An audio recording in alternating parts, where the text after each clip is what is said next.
Ja? Jön. Saci! Leveszed a beteg vérét? Aki meghalt, ott, hogy biztos-e? Aha, jó, köszi drága. Ja, tehát jó napot. Ja? De nem, a pacemakeremet kihozod a raktár, köszi. Ja, tehát jó napot kívánok, foglaljon helyen. Bocsánat, reggel 9:30 volt időpontom, és most délután 4:30 van. Repül az idő.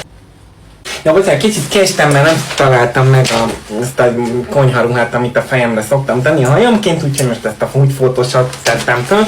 Tehát miben segíthetek? Hát az eredményeimért jöttem. Ja igen, a vérvétel eredménye. Hát...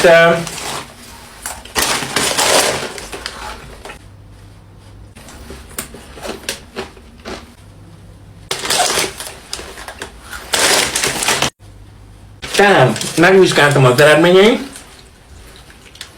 Magának vérje van.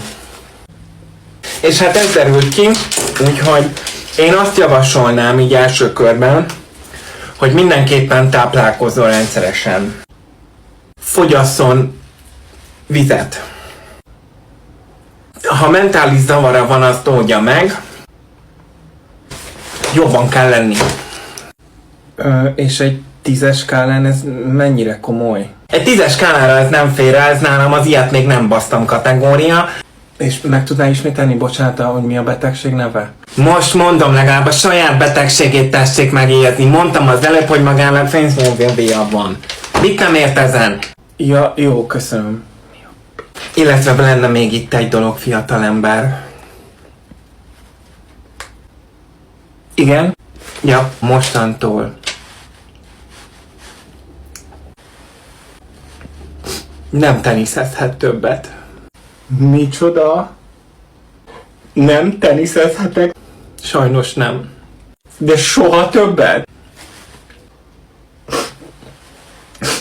Nézze, hölgyem. Én az életemben nem teniszeztem. Akkor menjen a kurva anyjába! Következő!